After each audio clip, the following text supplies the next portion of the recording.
Welcome everyone. J1 and J2 here from SJG Poker. We're back with a new blog to go ahead and review some recent hands that have been played on our server. So let's go ahead and jump into it. You ready, J2? Yeah. You ready? Yeah, J2, great haircut. Oh, thanks, Jay. I mean, I really like the fade. I'm glad you brought that up. No, just kidding. All righty, here we go. Let's do this. You got a haircut too, no? I need one. I need one. You just got the mohawk kind of thing going. Yeah. All right. All righty. So we got some action started here with myself opening to 250 pre-flop here. You know, pre-flops, you know, as you know, on our server isn't really we don't really care about multiples. It's, you know, our game usually plays almost like a 50-cent one or almost like a 1-2 even though it is a 25-50 table. So I want to comment on that because that's what Palace said, but I still think there are patterns here, and you don't have to think of it as 5x, but you know, a $2.50 open under the gun from you should be well respected. I think. I agree. Your range is pretty strong from that spot, I think. I agree. Well, let's see how this hand turns out. Okay. So it folds all around and we get calls from Journey and Buster and on a board of 6 queen 4. So Journey checks, Buster checks, and I lead out with 750. So the pots looks like there's a bug in the program here, but no big deal. So I lead out for 750 into this pot.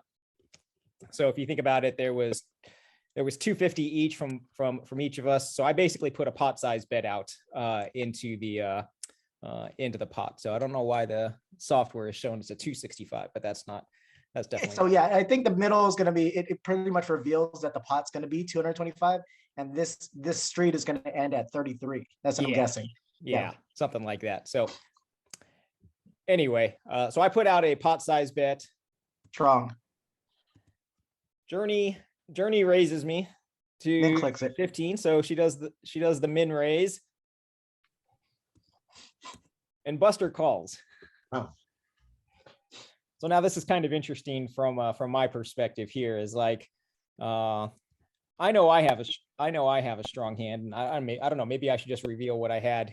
I'd like to guess because I don't know what you have. Okay. All right. So I go ahead and make the call. So we've basically got 45 in this round plus the initial 750. So we're looking at a 52-50 pot after the turn here. Wow.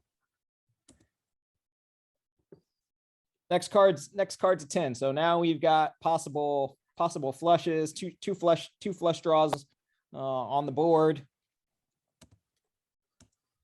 And in a 52-50 pot, Journey comes out with a relatively small bet. Very small. Into that's pot. That's a very wet board to be betting that small. Yeah. So pretty interesting. Buster makes the call. And so I'm here. It's like, so I raised pre-flop. Yeah. I got checked on the I got checked post-flop, and I let out. I got raised and called, and now I'm getting bet into and called. So pretty interesting hand here. Yeah, if you raise, I'd like to pause it. Okay. So I shoved. I shoved my entire stack here. Okay. All right. So Journey check raise minimum pretty much on the flop. A lot of players do that with just top pair hands. But I don't know how Journey plays yet. But generally in our group, the min raise is like, I have top pair. I want to see where I'm at kind of raise, you know. You're capped, I think, to big pairs. Okay. You raised under the gun. and you potted the flop. So you're weighted towards ace, queen, king, king, ace, ace range. Yep. I think if you had a nut flush draw, I think you would have just shoved it on the flop. You tend to play that harder versus you're perfectly capable of actually flattening with queens here and trapping. What messes this whole thing up is that the small bet on the turn would lead you. I can't fault you for shoving ace, queen, king, king, and ace, ace here anymore, because it looks like Journey has like king, queen, or jack, queen, and it's just is unsure of herself now. Now Buster, I have no idea what Buster. Well, that's interesting. So you're thinking like Journey's trying to get to showdown with as much as the least amount of bet as possible. So kind of that's right. Like almost kind of like trying to name her price in order to get to the river. Yeah, and it looks like you're trying to cut that off. You're like, not on my watch. I don't want you to spike whatever you need to spike. But that's what she's conveying with her bets. Like a set generally should be continuing hard on this turn, just because you're going to get value from so many draws. You're going to get value from, I don't think king could even fold here. I don't think ace queen could fold here. I don't think queen 10 definitely cannot fold here. So you're missing out on value in case they both call and you do have a set. Yeah. So I prefer betting bigger with a set here, but it's tricky if she does have a set, but she's communicating she has something like queen jack is what she's communicating. Yeah. Yep. I would agree.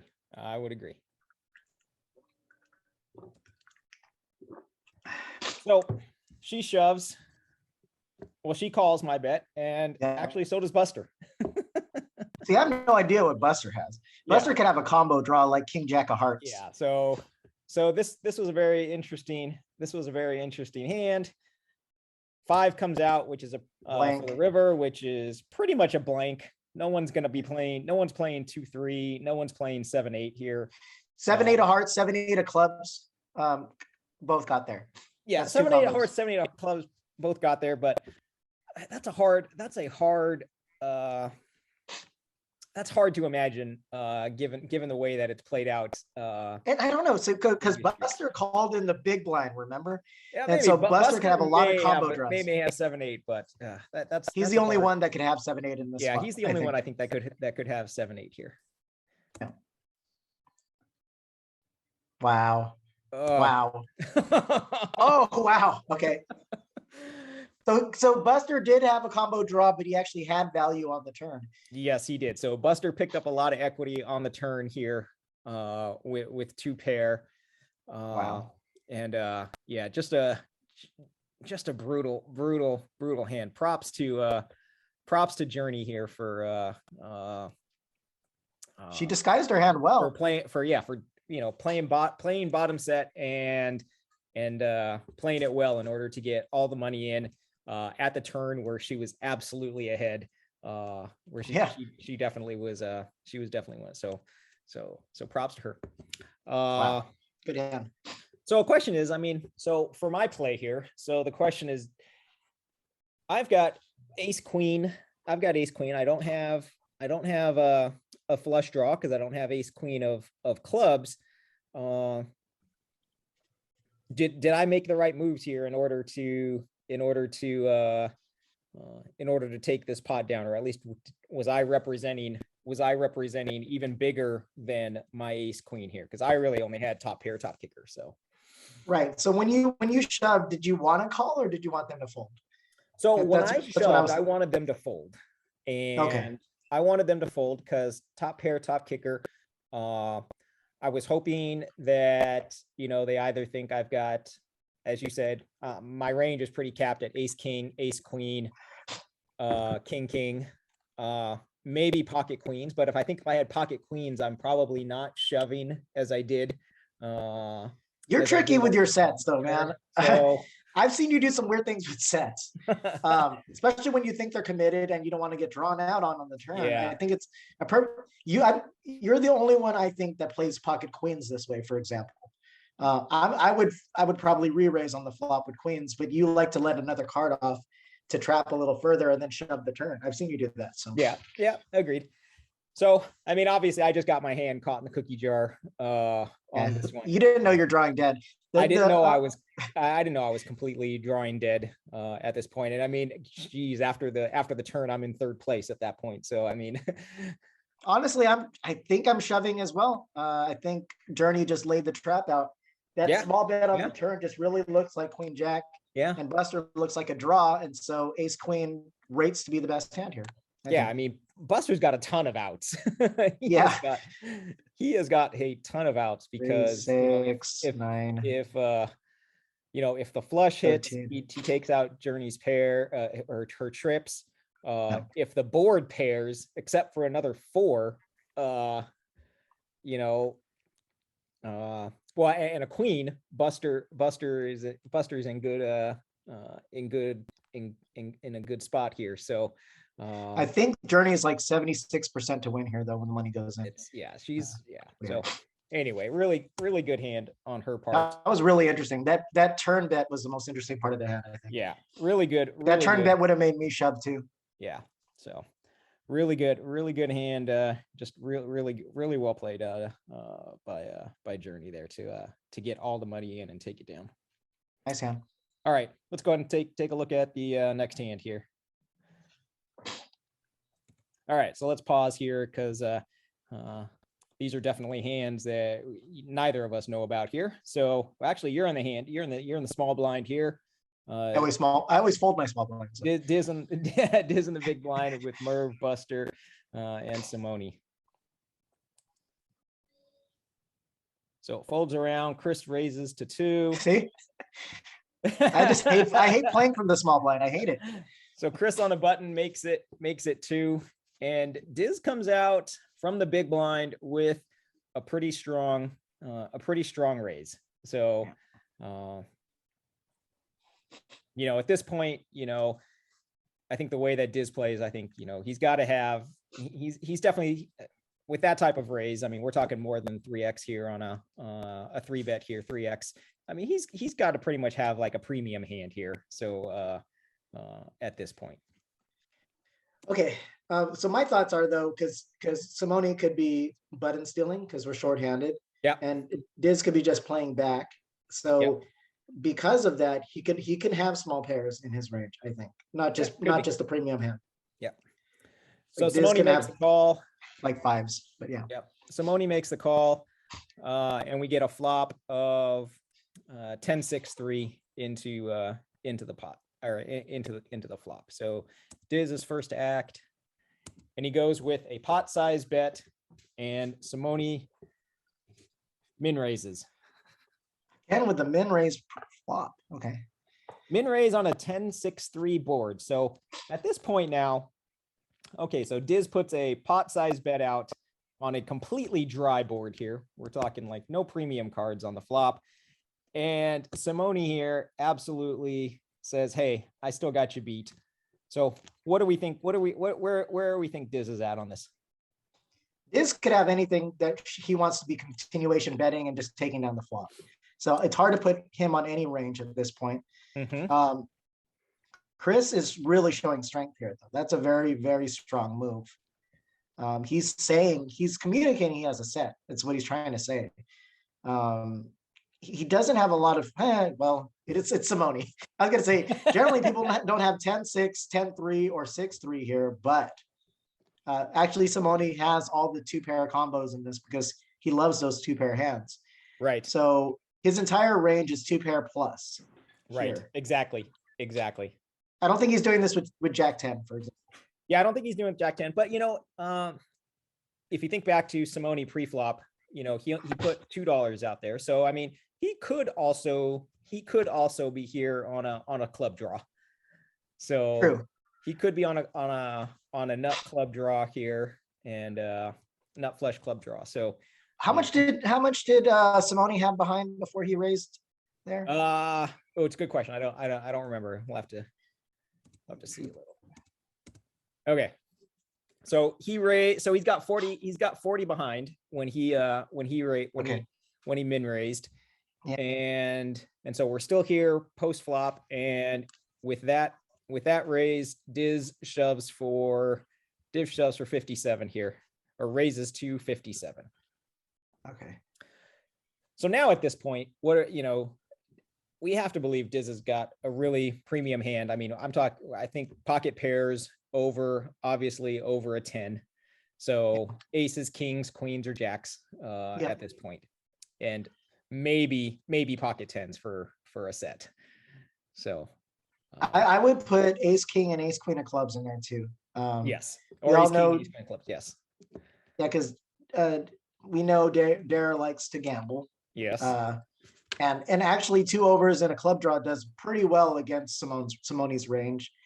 But there's definitely no fold equity here. Chris is definitely going to go with the hand. Yeah. So, no but if I had to put my money in, I'd say, I mean, if I had to guess, over pair versus 2 pair plus. Chris has 2 pair plus. I think that's a good assessment there. So Chris makes a call. Daryl's in full, and so we're going to the river. Ace king.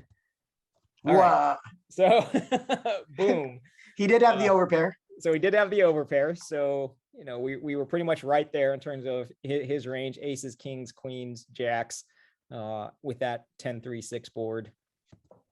Oh, dang it! Let me go back. Need to pause. I think I saw he just had top pair, top kicker. Yeah, if that's true. If that's Chris had ace 10. Oops. That's interesting. 1 second here. Let me go back and let's review that hand again.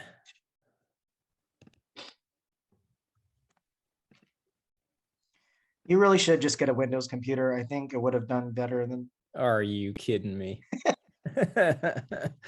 I just got to remember to pause it right at the end there. So, and let's see.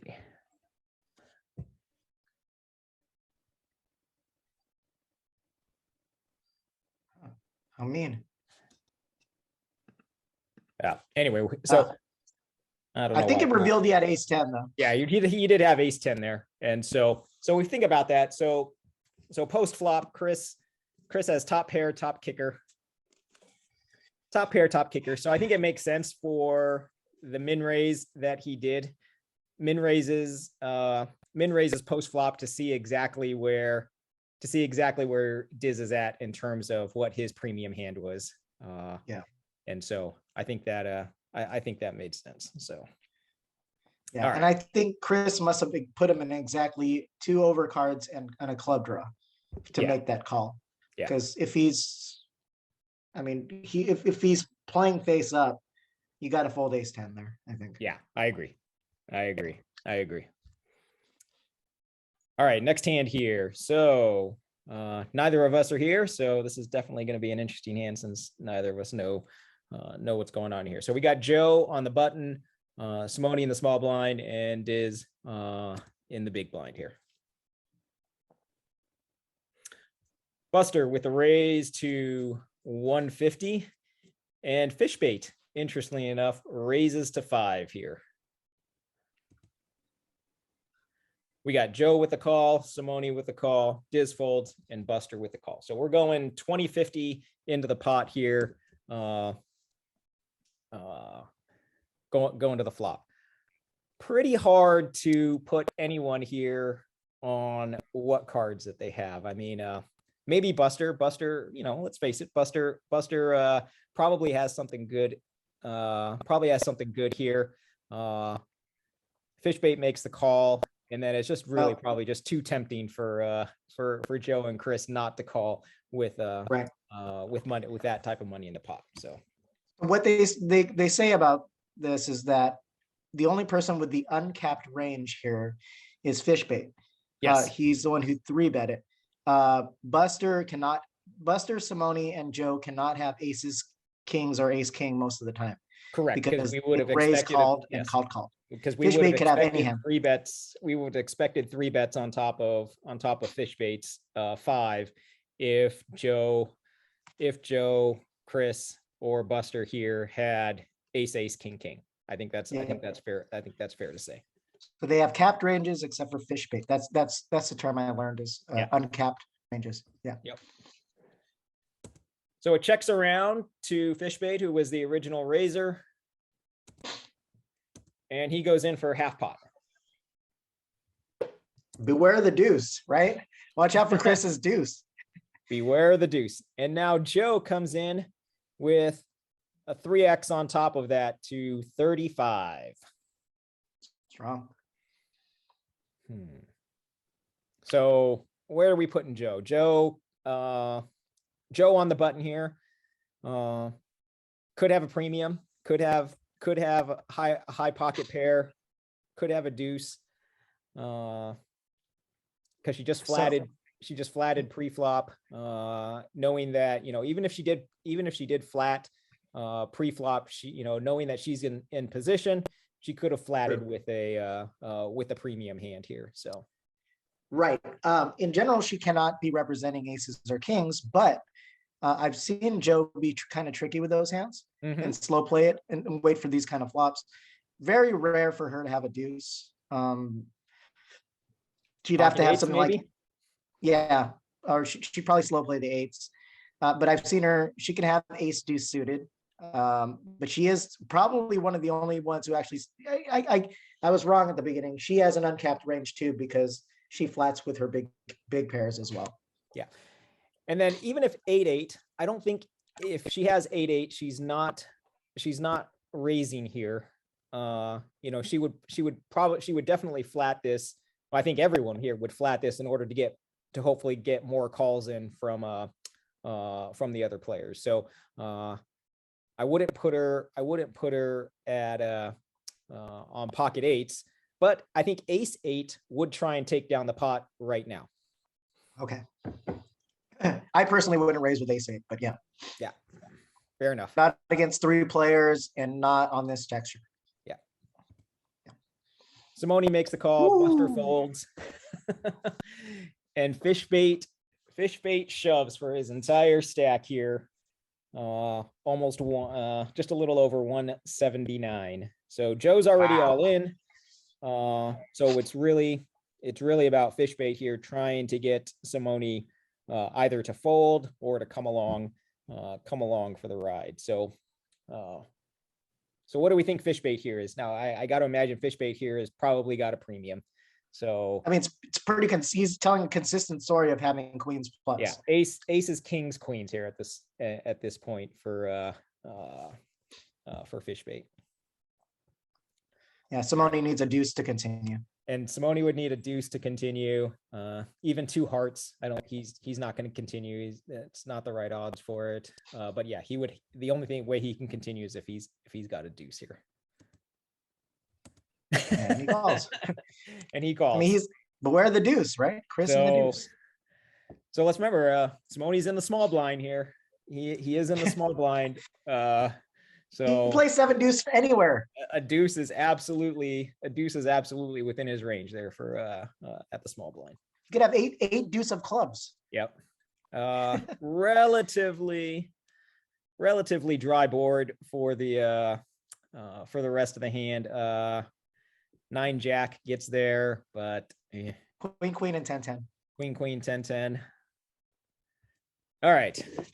So fish bait shows jacks. So I think that's, we pretty much had him on a premium. That's an overplay, I think. I don't think we should play jacks. Well, you know what?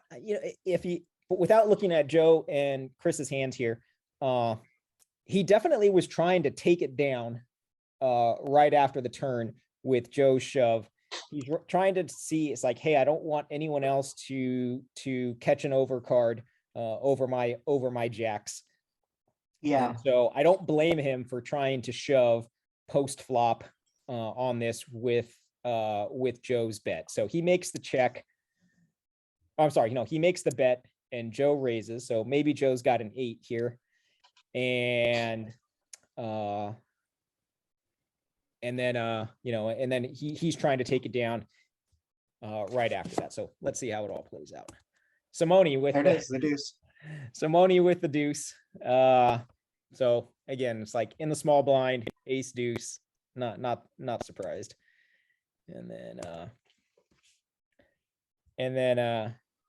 then ace queen for Joe. So it was an interesting play by Joe to try and win it. So she tried to represent the 2 post flop with her raise against fish bait. So either she was, And then she ends up picking up a queen on the turn. Right.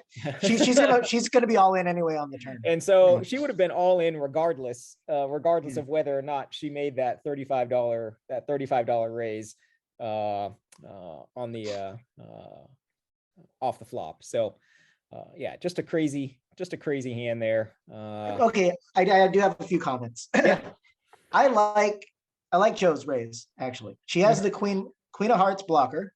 Yep. She can isolate fish bait, who tends to play super aggressive, right? So I like the ace queen shove play. And then if the queen was good, man, she would look like a super genius. Yep.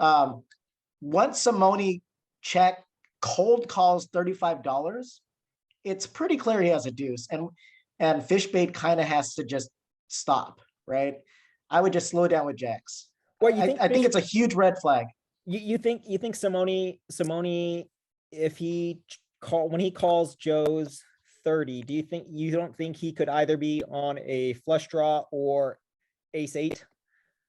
I think people underestimate how tight Chris is post flop, because he's kind of a wild man, but when it comes to the bigger pots, and after a raise and a re-raise, I mean a bet, a re-raise, Simone's out of position, smooth calling, he has to have a monster. He would do it maybe with ace king of hearts, but I think he would have 3-bet that pre-flop.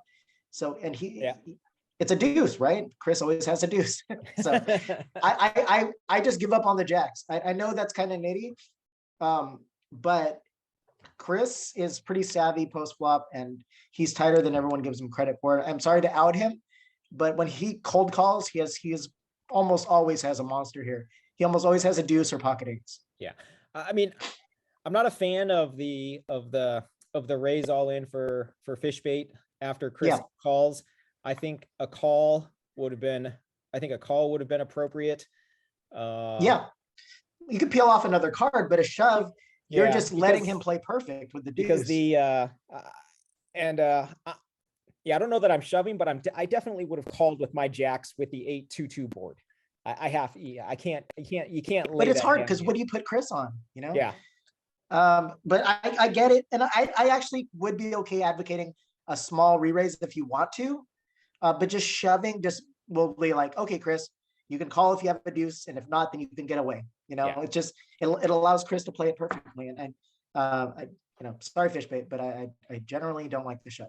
Yeah, but all good. You hit a jack on the river and you're a genius. All righty, next hand here. What is this, hand number 3? Yeah, hand number 3. Okay. And we are only doing 5 hands today, so. All right, so we got a big full table here, 9 players. We got King Roman on the button, and no, I think it's actually Merv on the button here. King Roman. No, I think right. King Roman on the button, Bruce and Diz in the blind, and it looks like we've got a straddle with Len here. So let's see how this plays out. All right, so we got Chris raising the straddle to 250. Buster calls, G-man folds, Merv calls.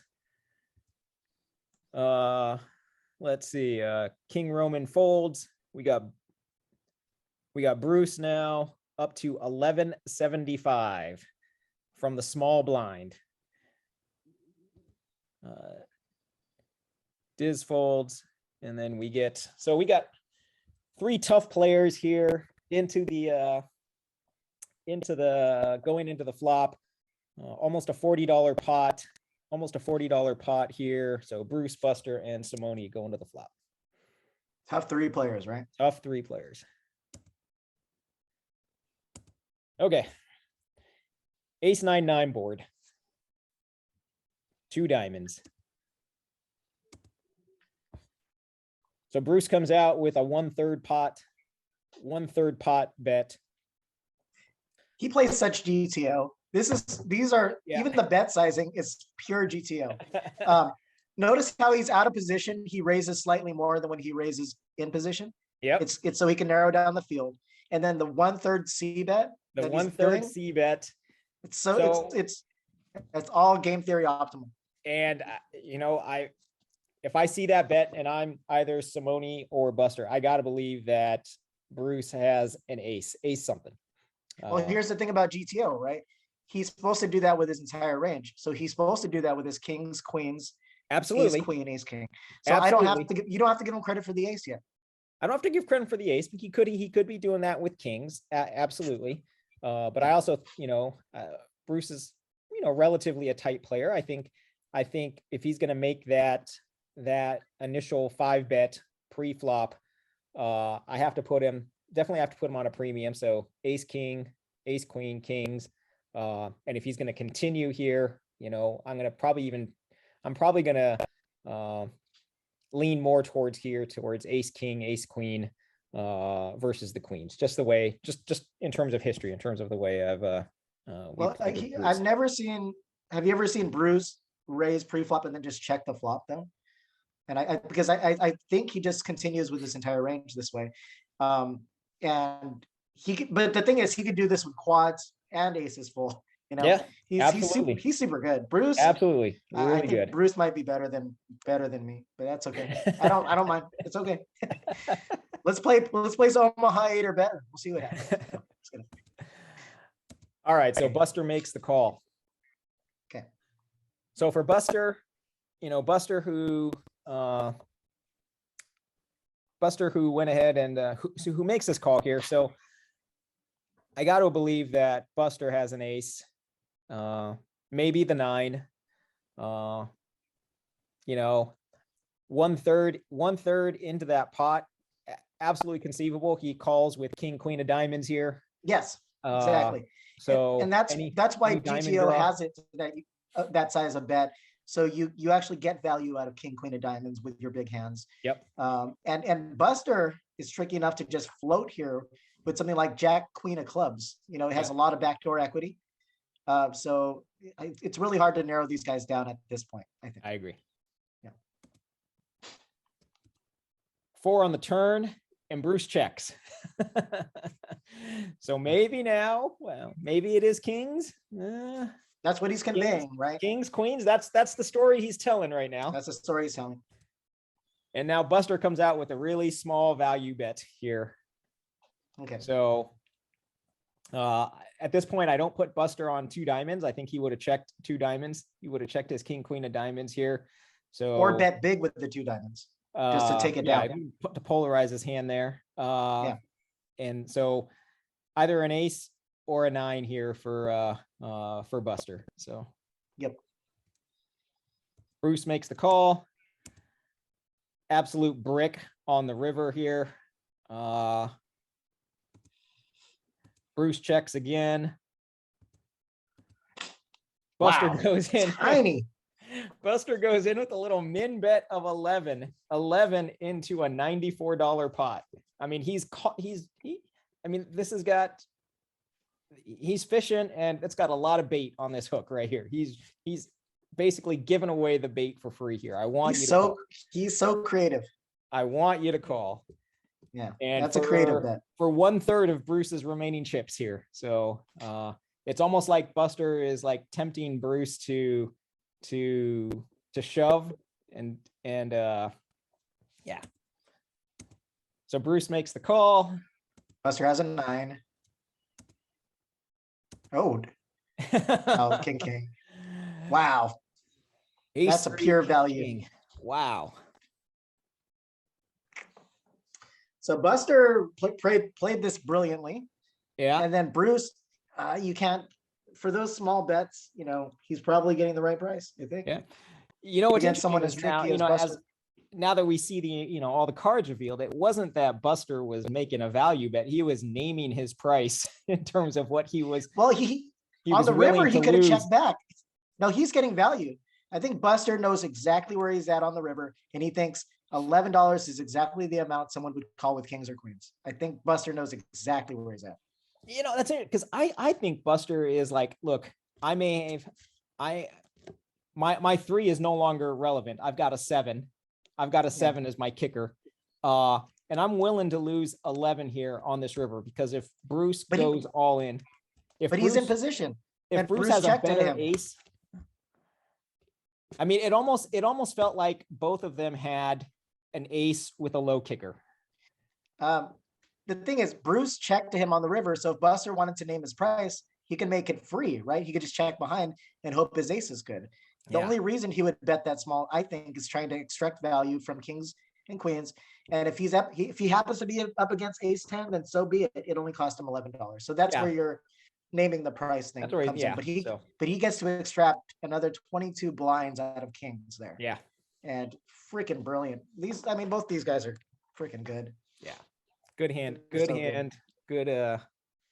Good hand all around here. Very well played. I think, even though Bruce lost the hand, it was still well played. I mean, he tried his 1/3 bet pre-flop to see if it would get around, and then and then he checked it down, and I think he played kings as well as he could have on that board. I think so. If you want to be conservative, you can just check fold that turn. Yeah. If you want to, it's up to you. All right, next hand here. All right, so let's see. I'm on the button here. Joe and Len in the blinds, and good amount of people here on this table. All right, so Buster makes the call. Tahoe makes the call. Merv with the raise to 5. I call. Joe folds. Len calls. Sorry. So we got 1, 2, 3, 4. We got 20-75 going into the flop. Pretty dry board of 10, 4, 6. Buster then makes a pot size bet. That's a lead out, right? He 6, 4. He tries to take the lead. And straight donks it out because he was not the original raiser. So he donk bets a pot size bet into Merv.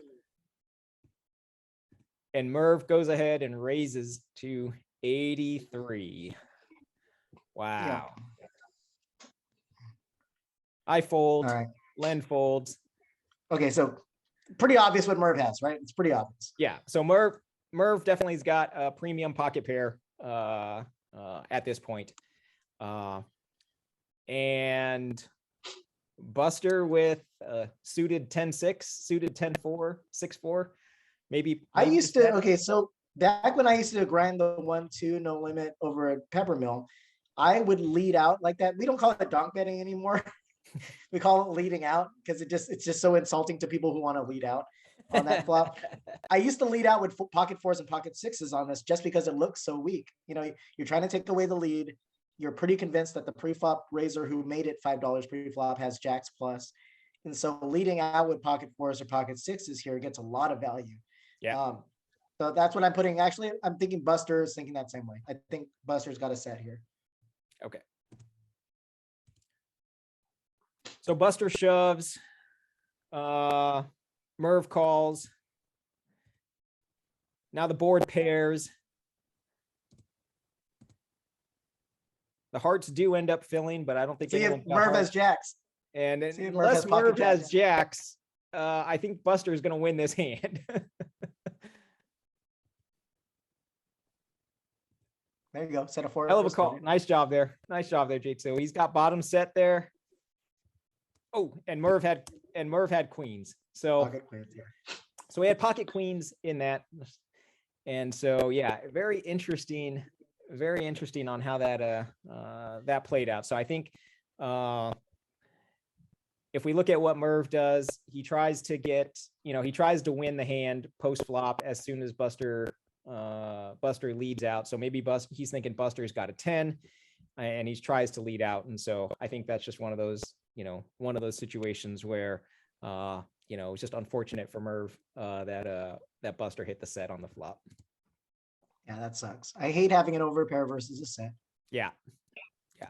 That's rough. It was good review. Hope everyone enjoyed the hands this time. And we'll put another episode out. Hey, again, if you want some hands reviewed, please don't hesitate to either post it in the Facebook channel or shoot me an email, and we'll get another episode out as soon as we get some hand suggestions. All right, good game, man. All right, J2, we'll check you later. Oh, quick shout out to Len's mom, though. Quick shout out to Len's mom, and a quick shout out to Palace for picking these 5 hands here. Thanks, Scott. Nice job, Scott. All righty. All right, have a good weekend, brother. Bye-bye.